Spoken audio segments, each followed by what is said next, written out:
Okay, good morning.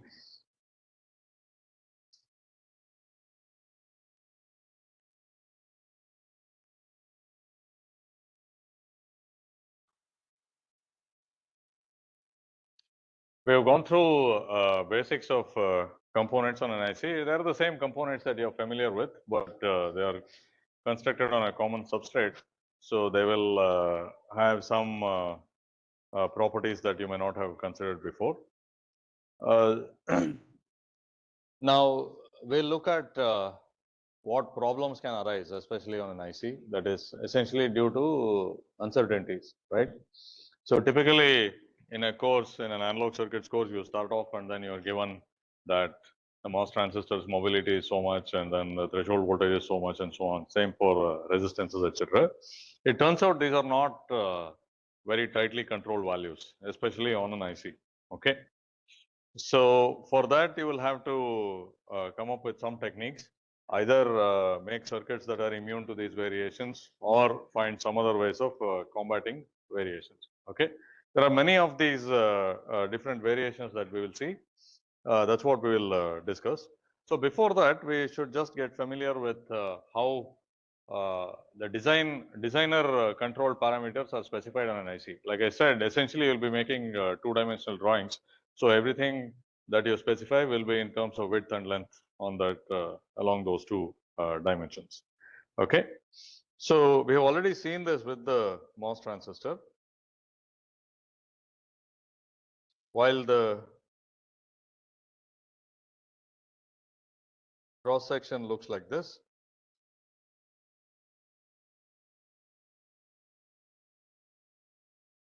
the top view would look like that. So this will be the length of the MOS transistor and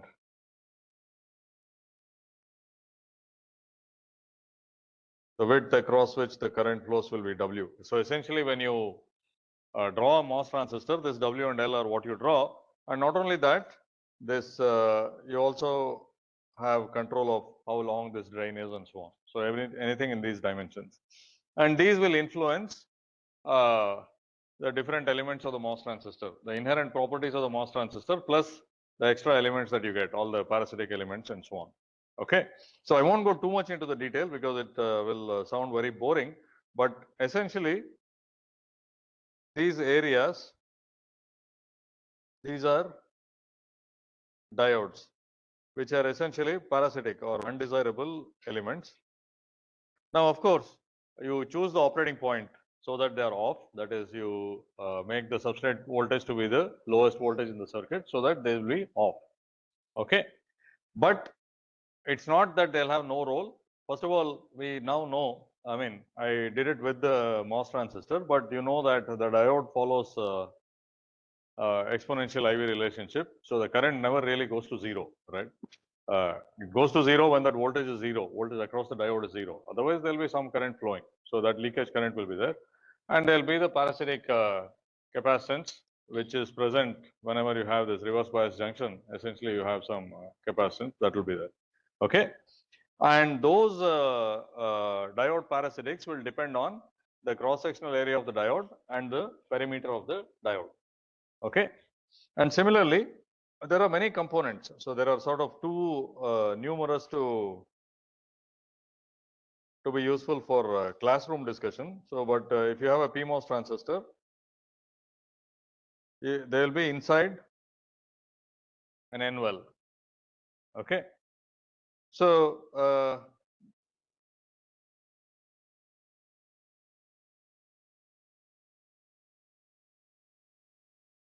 the NMOS transistor will consist of these two extra diodes. And in the small signal picture, first of all, we already saw that body effect gives you another control source.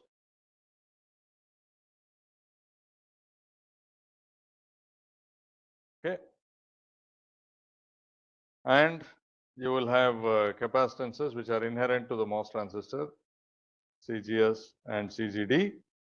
And they'll also consist of, I mean, depending on how you make the wires, how you lay out the wires that are connecting them, if you put like two large wires on top of each other, they'll also form some capacitance between them. Okay. All these things will have to be modeled, and these things become more and more important at higher frequencies. And then you will have this is gate, drain, source, and you'll have capacitance between the drain and the bulk terminal, and source and the bulk terminal. These are related to the diodes. Okay. Now, if you take a PMOS transistor, it's not exactly the same as NMOS because it is inside another well. Okay. So the PMOS will also have these diodes.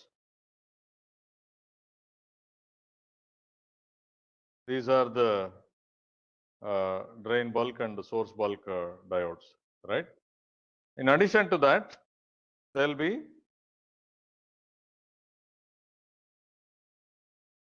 this diode. So between this and the P substrate. Okay. So that will also appear, and that will be there. This is the bulk, drain, source, and gate. So you can see you have many extra elements. So for all these diodes, I mean, we'll assume that they're reverse biased. There may be some interesting applications where you forward bias them, then you'll have to model those diodes. But at least when it's reverse bias, largely it is their parasitic capacitance that you have to model. And that parasitic capacitance, whether it is this one or that one, all these depend on area and perimeter of these junctions. So as far as a designer is concerned, you will be given the capacitance per unit area and capacitance per unit perimeter, and with that you can calculate the total capacitance. Okay. So finally, you specify as a designer, you specify W, L, LD, etc. Okay, whatever you can see from the top, right? And the same goes for any questions here or anything we discussed. Design parameter in the sense, I mean, there will be some minimum constraint, but you can make it larger. And in some cases, you may do that.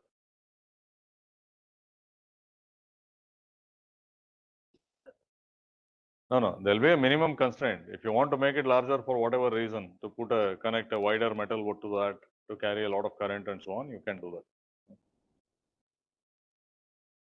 So now, if you go to other components like the resistor. So again, the cross section. So let's say I have a metal or a polysilicon resistance, and these are the two terminals of the resistance. Let's say P1 and P2. Okay. So this will be the substrate. It's not connected to the substrate. So now,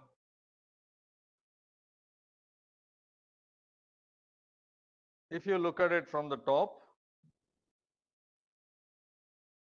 what will it look like? So this is P1 and this is P2,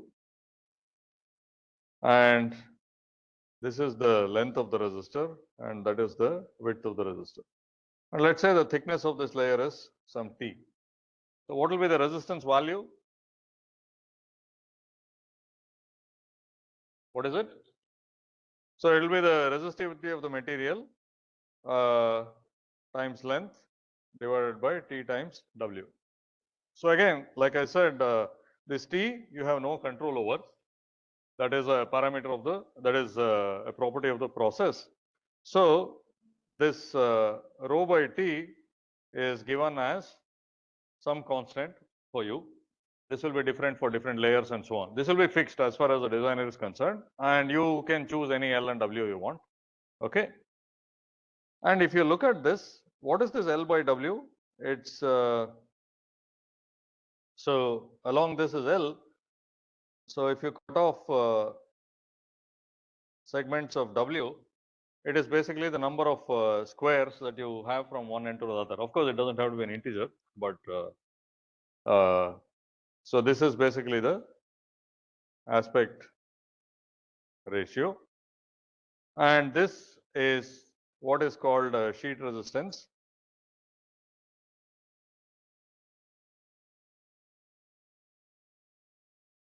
And of course, it has units of resistance, right? Because the L by W is dimensionless. But the sheet resistance is commonly specified as in units of ohms per square, or sometimes it's even written with a square symbol. I mean, that square is just to indicate that you count the number of squares from one end to the other and multiply that with the sheet resistance, you get the total resistance. Okay. So again, some information, because this is how you see the units being given. Okay. So this is again because you don't have any control over the vertical dimension. Now, of course, a real resistor. So if you look at this, you have resistance from here to there, like all through the path. But in addition, you also have capacitance between that and the substrate, or whatever layer is below that. Okay. So those also have to be modeled. So in real life, I mean, nothing is a pure resistor or a capacitor or an inductor. Everything will have all three. Now, you may be able to make approximations to different levels. The crudest is simply ignore all the parasitic elements like capacitances. The next level is maybe you can simply have, if the total capacitance is Cp,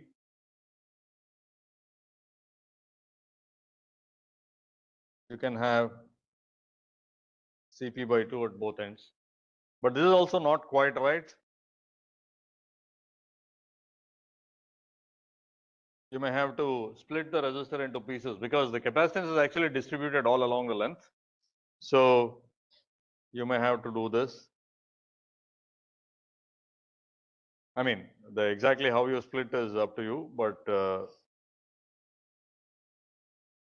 you can do something like that, or split it into more and more segments. As you split into more and more segments, you approach the distributed case, which is the real case. At the same time, what happens is that what is the disadvantage? If I know that this is the correct one, why don't I just split it every resistor into like 100 segments and then go ahead with that? Huh? Yeah, basically, why is it computationally expensive? So you know from I mean, the standard method for circuit analysis is nodal analysis, and nodal analysis, you set up a matrix. What is the size of that matrix? What is it related to? Number of nodes in the circuit plus something. In modified nodal analysis, you have some extra stuff, but as the number of nodes increases, the size of that matrix increases, and you know that matrix inversion is it actually goes more than linearly with the size, I mean, the dimension of the matrix. So when you don't need to, you don't unnecessarily complicate the circuit. That's all. Okay. That is one thing. The second thing is, if you do this everywhere, you won't get any intuition. You will not be able to calculate any of that by hand anyhow. So to have intuition, you have to use as simple a model as possible. I mean, as simple a model, but that still includes the relevant effect. Okay. So that's where your design knowledge comes in. So anyway, resistances on an IC, you have this parameter called sheet resistance, and based on that, you choose the dimension of the resistor to get the desired resistance. What is small? No, it only depends on the frequency. Everything is small. All dimensions are small. That is, the length is small, but the dimension, the distance between two layers is even smaller. Okay. So if you look at the data sheet or the process design kit information of an IC, you will see resistance of different layers specified in as the sheet resistance, and you can choose the dimensions. And same goes for capacitors.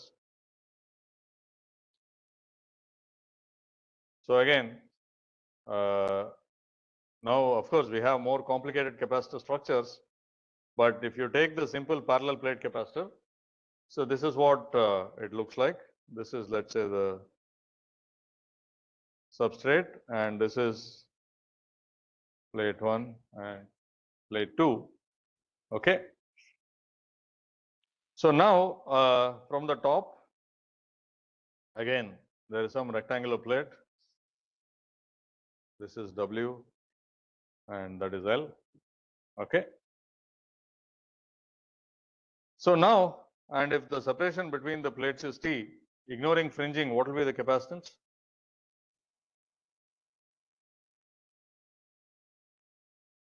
So the permittivity times WL by T. So again, this is now a property of the process, and this will be the capacitance per unit area.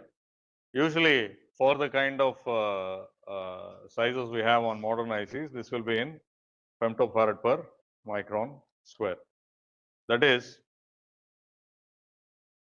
if you have 1 micron square of area, you have 1 femtofarad. This is basically the typical value that you get. It may be, I mean, it will be in this order, 1, 2, something like that, single digit femtofarad per micron square.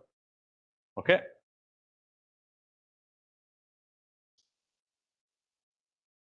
So if you need a nanofarad of capacitor, okay, how much area would you need? Let's say it's a square. What will be the dimensions of the square if you want a nanofarad of capacitance? 1 meter.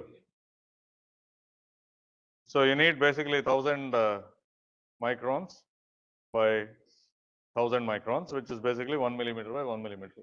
This is actually an incredibly large capacitor and actually very expensive. This kind of 1 millimeter square chip area is very expensive. Okay. If you in prototype quantities, it's probably something like $5,000, which is like 5 lakhs or something. Okay. Of course, in mass production, it will be smaller. So where you can, so this means that when you have capacitors on chip, you think of only picofarads at most. Okay.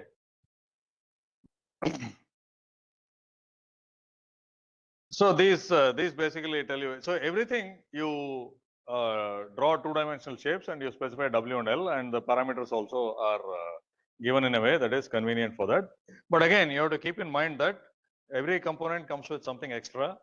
So here you will have the desired capacitance between these two terminals.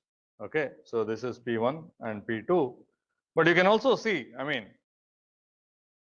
between P2 and the substrate, there will be a capacitance or whatever layer is under that. Okay, so you will get this extra capacitance to the substrate. So those things will also have to be modeled. Okay. So because, I mean, the idea of integration is putting components together. And in fact, ideally you should put all the components together in as small area as possible. So that means also that they'll interact in other ways. They're all close to each other. There'll be some capacitive coupling between them. There'll be coupling through the substrate and so on. So those are all things that you will have to take care of while doing IC design. Okay. Of course, some of those practical aspects can be appreciated only after you start doing the design, and you will have simulators to deal with that. But you should know that these are there, so that if one of them becomes important, that is, it prevents your circuit from behaving as expected, you will have to do something to fix that. Okay. Any questions?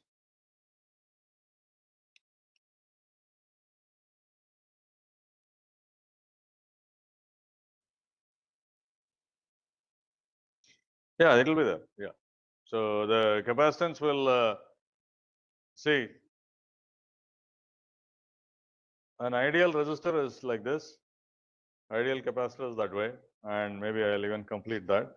Ideal inductor is like that. So in reality, this will have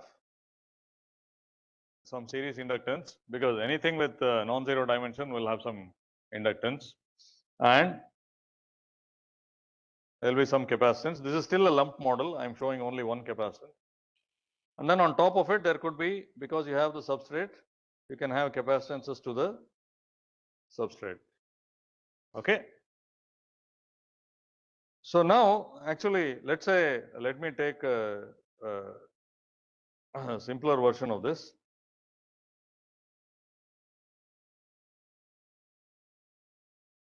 Okay. Or maybe even simpler.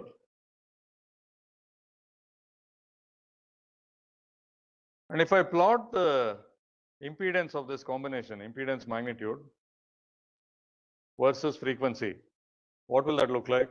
F for omega, it doesn't matter. I have R and I have some capacitance. I plot the impedance versus frequency. What will that look like? What will it be at very low frequencies? R. And what happens at higher frequencies? Okay.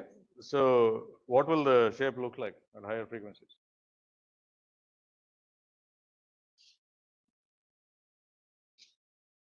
Now, what will if I plot it, what will the plot look like? And of course, as usual, we assume that we have log plots. Okay.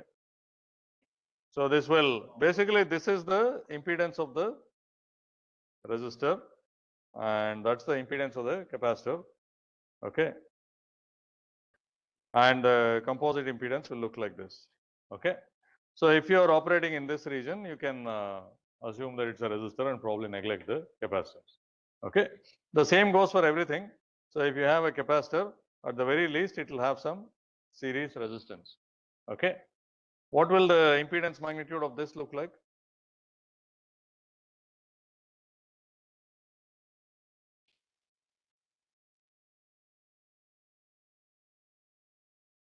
No. I mean, again, the curve, right? Like this is the log of the impedance curve. What will it look like at low frequencies?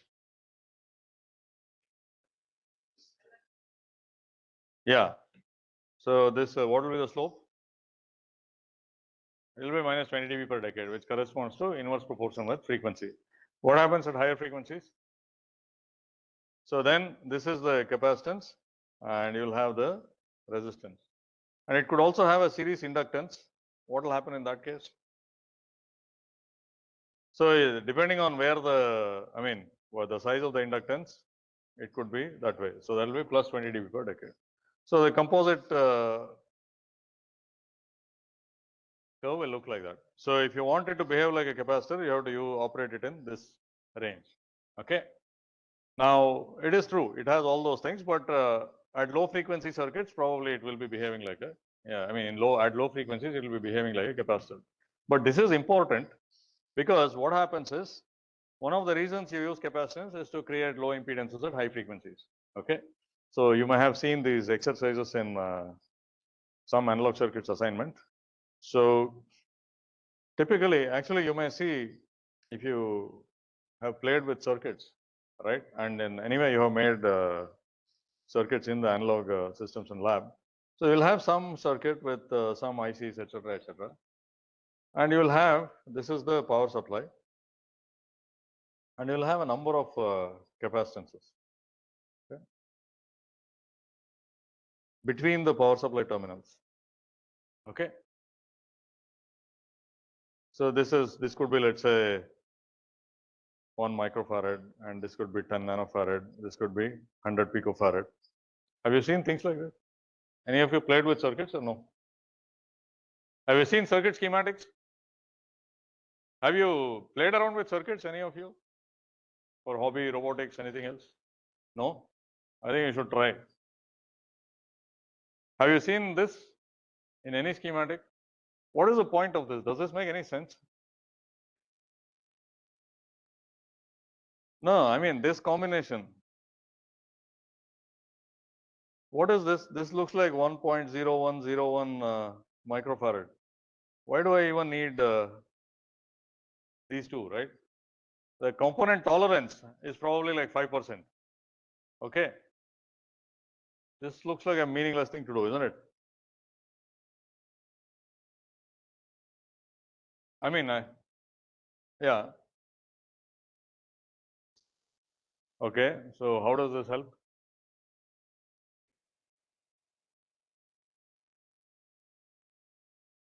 So what happens is that the smaller capacitors will also have a smaller size. Okay. So their parasitic elements will be smaller and it will likely to behave like a capacitor until higher frequencies. Okay. So for instance, if you have ideal capacitors, the impedance of a 1 microfarad capacitor will look like that, and 10 nanofarad will look like that, and 100 100 picofarad will look like that. Now it doesn't make any sense to put these in parallel. If you connect impedances in parallel on this type of plot, the lowest one is what wins, right? But what happens is this will start behaving like a resistor and possibly inductor at a lower frequency, and this may do it at a somewhat higher frequency, and this may do it at even higher frequency. Okay. So now what will be the parallel combination of all three?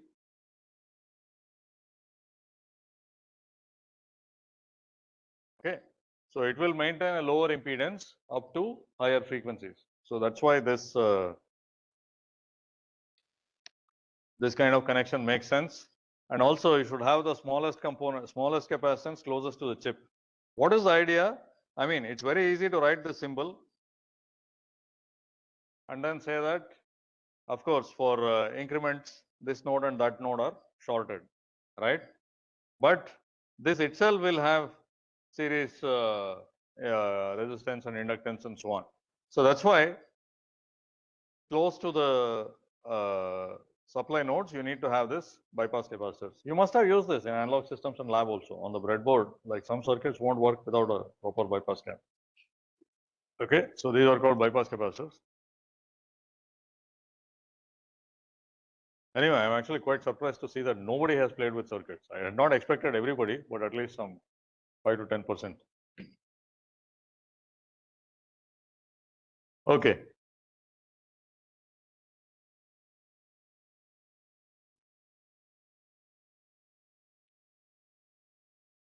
Now you have whatever resistance, whatever layers you have to use them. I mean, the only way to reduce the resistance is increase the thickness. Okay, so that means like a change in the process, right? Okay. So you cannot, I mean, if whatever metals are available, you have to use that. I mean, the only way to reduce it is by, I mean, other than changing the material is fixed, the thickness is fixed. So that's about it.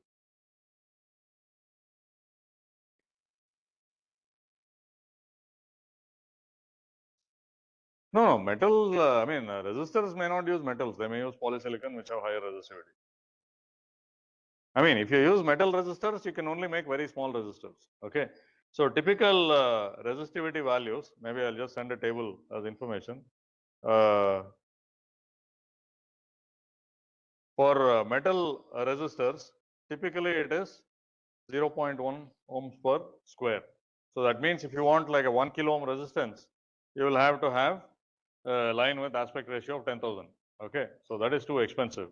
But for resistances, you have polysilicon, and polysilicon resistivity can be adjusted by the amount of doping. It's also some sort of semiconductor. And you can have anything from few ohms per square to maybe even a kilo ohm per square. So when you want high resistances, you use them.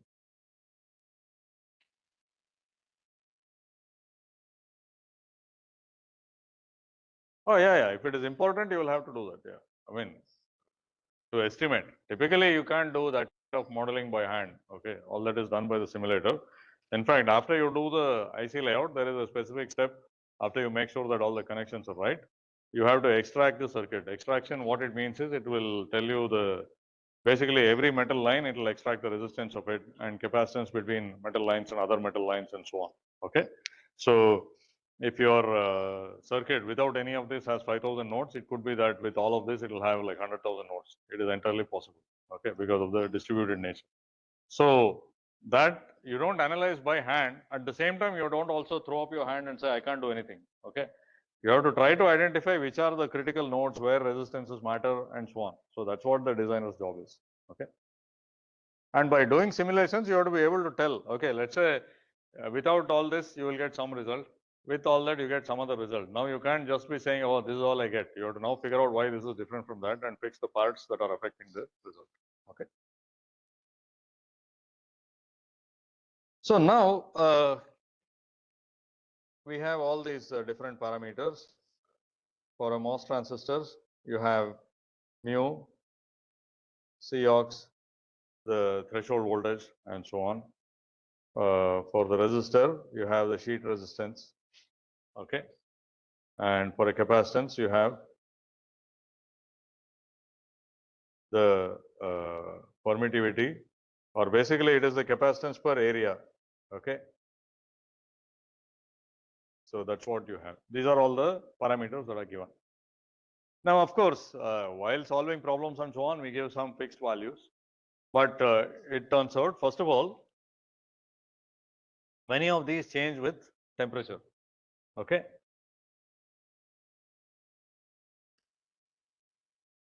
some of them are strongly dependent on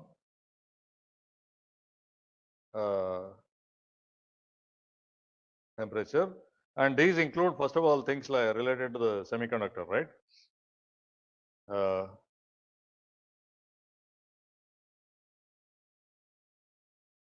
threshold voltage and the sheet resistance and so on. Okay, so these can be strongly dependent on temperature, especially if it is polysilicon. Now, you also have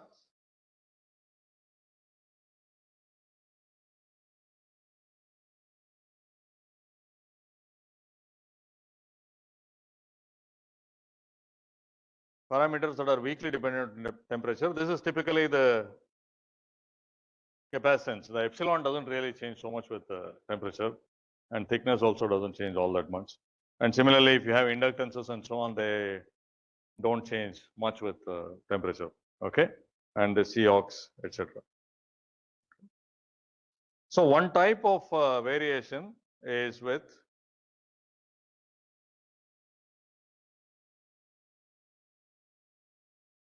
temperature, and another type is some systematic variation known as process variation.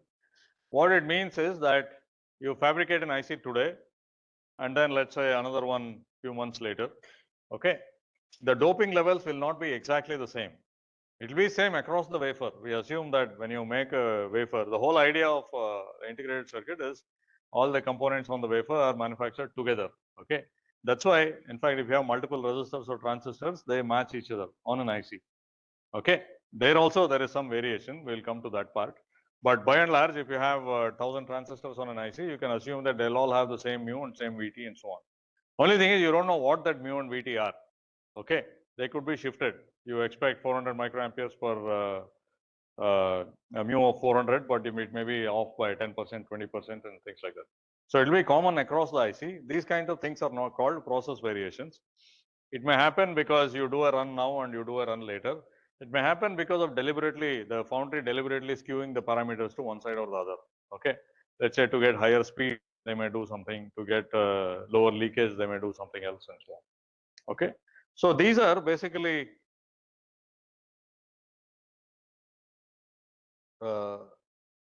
common variation. When I say common, to the entire IC.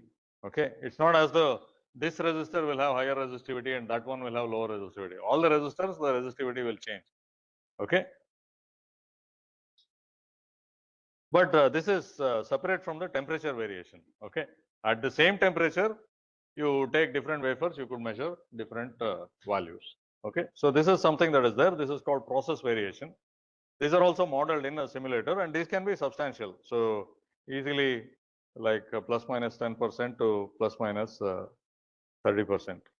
Okay, this is something that you won't deal with if you are using only discrete components. If you buy a resistor, you have 1% tolerance resistor. So that means that all the resistors will be within 1% of each other. Whereas here, the resistors that you make today could be 1 kilo ohm. You fabricate the same circuit maybe next year, it will be all be 1.1 kilo ohms. Okay. So these are things that you will have to deal with. And then finally, the other one is unrelated to the process, but this is the supply voltage. Okay. That is, your IC works from some supply voltage. It could be a battery or it could be a voltage regulator. Now, again, we can say it is 3.3 volts, but it's not going to be like that. Okay. First of all, even if you make a voltage regulator, there will be some uncertainties because that is probably another IC and that is affected by its own uncertainties. And if you have a battery, you know very much that at the beginning of the freshly charged battery will have a higher voltage than something that is close to being empty, right? So you also have voltage variations. These are collectively called PVT variations. And the supply voltage, this will also be at least plus minus 10%, but could be a lot higher. Okay. Even the ones that are not in control could be in plus minus 10%. So you will have to design circuits. I'll say not avoid this, but somehow function properly in spite of these variations. Okay. And there are many techniques to do that.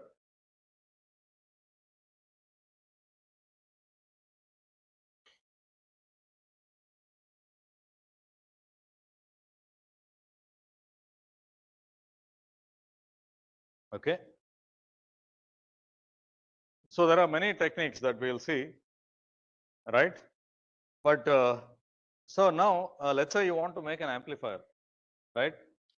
And I already told you that, and this temperature, by the way, this process variation is common to the whole wafer. This temperature variation, for now, we will take that to be common, but it may not be because the temperature of a chip depends on the ambient temperature as well as the power that is dissipated in the circuit itself. If you have one area of the circuit that is dissipating a lot of power, you have a power amplifier or something, that area of the chip will actually be hotter than other parts. So that itself will cause some difference between the values here and values there. For now, let's not worry about that. Let's assume that process and temperature are common across the chip. And you want to make an amplifier of gain 5. Okay. Now, is there a way of making that immune to process and temperature variations? What kind of amplifiers do you know? What are all the amplifiers that you know of? Okay, so let's say a common source.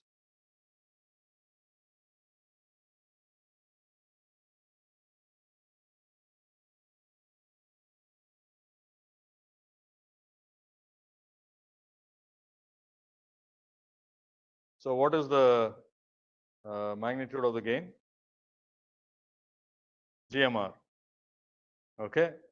So now what happens to this with temperature or process variation? Will it change or not change? For sure change because GM will change and R will change also. Is there some other amplifier that you know of? Possibly it doesn't have this kind of variation? Differential amplifier.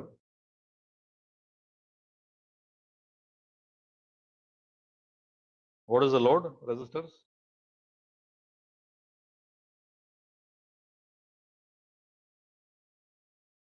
What is the gain of this? Also GMR, right? So this also has process variations and temperature variation. Anything else? Correct. One possibility is no current source. Okay. So you're saying you have an active load. Okay. What is the gain of this? GM. So let's say RDSP parallel RDSN. Is this immune to temperature? No, both vary and in also in pretty strongly. So this also depends on temperature. Okay. So okay.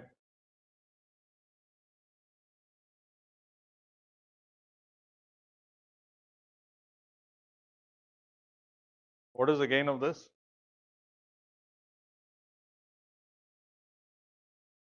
1 plus GM RS. And if GM RS is much more than 1, it is approximately RL by RS. Okay.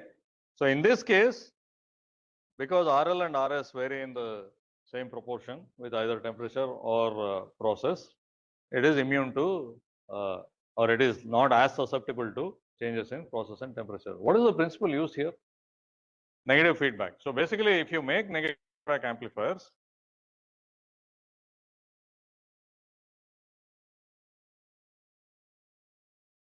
with a sufficiently large loop gain, So here the gain will be approximately R2 by R1, even if the gain of this changes substantially, right? So you let the gain of this change, but you still make sure that in the worst case it is high enough, then the gain won't change. This is a possibility. I'm not saying this is like a silver bullet that works everywhere. You can't use negative feedback amplifiers everywhere.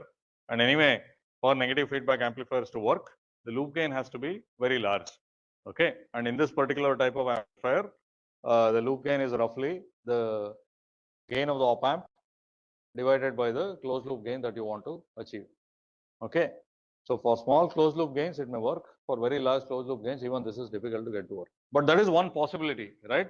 You somehow arrange your circuit so that you get ratios of like components as your desired parameters. Okay. So another possibility is, for instance,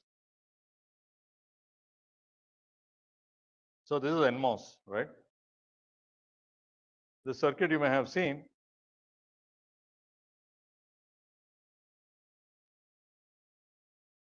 So the amplifier has a width W and the load has a width W by N. What will be the small signal gain of this?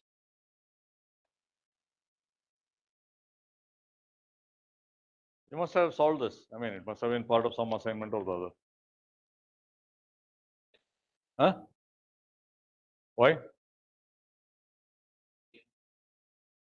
So basically, the small signal, the load resistance here is the GM of the upper transistor. Okay, so the gain is GM1 by GM2 when this is M1 and M2. So this and the same bias current is flowing through both of them. Okay, so GM1 by GM2 is square root of N. Okay, so it is again related to the size ratio that is not changing with processor temperature, right? It doesn't matter what the actual mu is and actual VT is and so on. So this is something that you can try. So in general, if you want to make it immune to this common process and temperature variations, the parameter that you want to have should be ratios of like components. Of course, this is possible only in some cases, something like gain, which is dimensionless. Okay. So if you want some voltage, for instance, I mean, any dimension quantities, you can't do this. So this is one way to do that. Okay. So another way, I mean, it looks dumb, but or rather trivial, but it is very commonly used and getting more and more common because now in modern technologies, you can have a lot of digital control.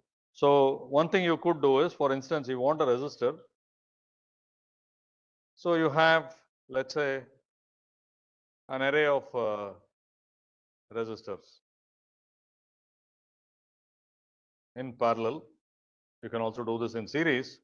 So let me show conductances, that's easier. Let's say this is G0, okay, and this is G1, 2G1, and up to some 2 to the n minus 1 G1.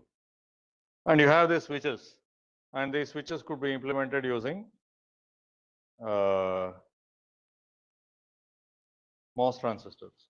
What is the idea here? You connect the required number of parallel resistors so that you get the resistance value that you want. So what is the maximum conductance you can have?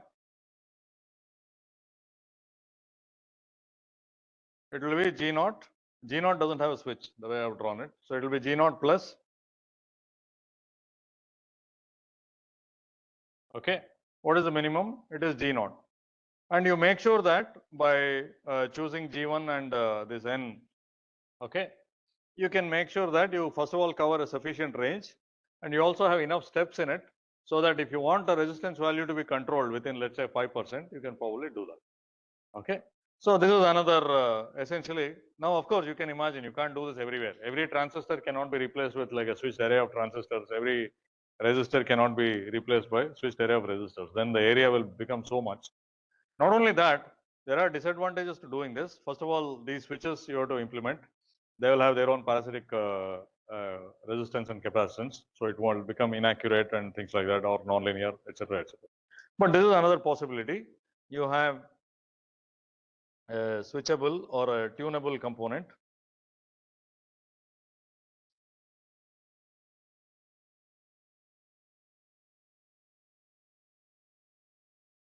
So that you can tune it to the right value. Okay. And finally, of course, you let everything vary. Many times what happens is, it depends on it depends on what kind the specification is. Some specifications have to be met exactly. That is, you want a gain of 100, you have to meet a gain of 100. For that, you may use all these different techniques. Okay. And this switching can happen in the background or at startup, or you do it one time. Many components are like this. We won't know it, but they are manufactured in the factory and they would measure it and then tune it and then give it to you. And after that, you have to make sure that it doesn't drift with temperature and with time and so on. Okay. Now, there are also specifications which are like it has to be at least something. So then maybe what you have to do is you let it vary, but you somehow make sure that that constraint is met. When you have inequality like constraints, you can do that. The worst case is so much and that's it. Okay. So essentially, what does this mean for the designer? You have to design it not only at the nominal values of the component parameters, but across the process variations. This information will be given when you start doing IC design. You will have this information given to you. So you will have to design it so that you have some immunity to component parameters, right? And across temperature and so on. So this is what makes it somewhat challenging, that you have all these components and they vary all over the place. And you have to somehow make sure that your circuit requirements are met in spite of those variations. Okay. Now, with, yeah.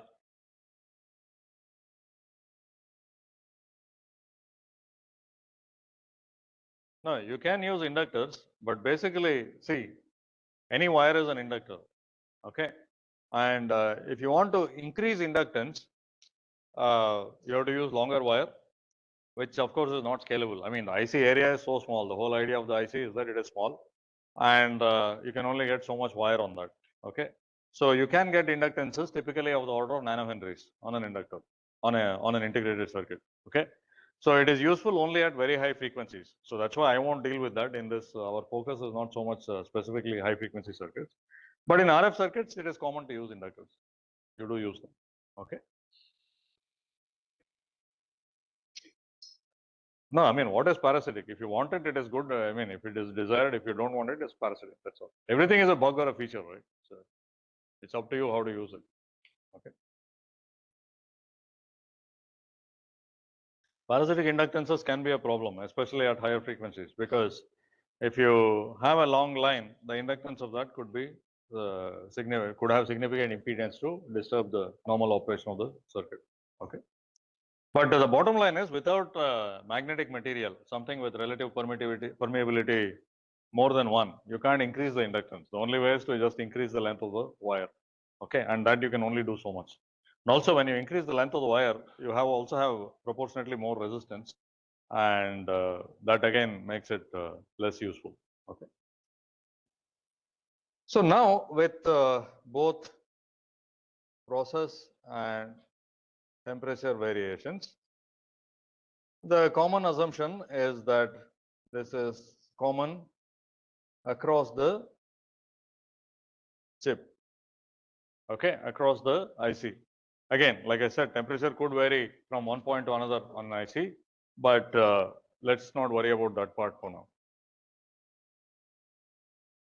So this means that still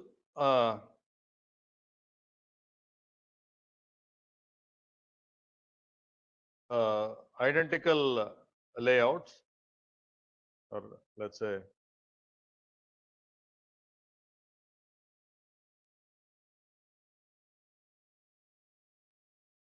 components are matched. This is the assumption. In fact, a lot of IC design depends on this matching. This is something that is unique to IC design. This happens because all the components are fabricated simultaneously in a small area. So their parameters will all be the same. Otherwise, you will have to do a lot of process control to get identical components. So this means that you have two resistors. I mean, this is also the reason why you said that negative feedback amplifier is insensitive to temperature and process and so on. Okay. So this means that if you have two identical resistors, so let's say both are maybe like 1 micron wide and 10 microns long,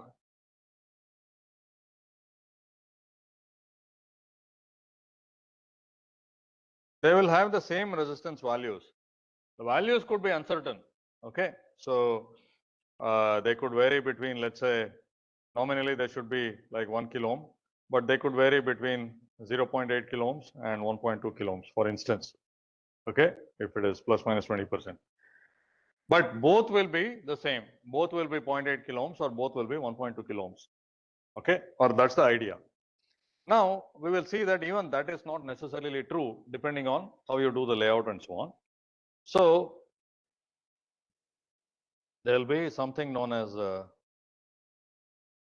systematic mismatch. That is, depending on how you draw these components, etc.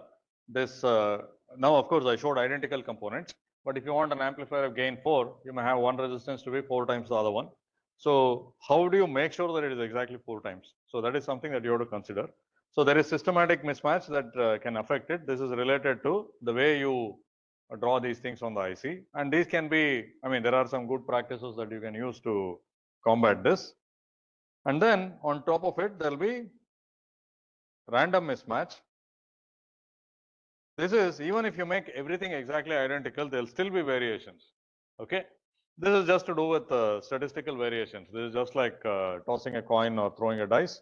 You won't get the same every time, but you have to describe this using some statistical parameters, and then make sure that variations, first of all, you need to find convenient ways to analyze circuits even with this random mismatch, and then see how to combat that. Okay, so we'll discuss those things in the coming classes. Okay, any questions so far?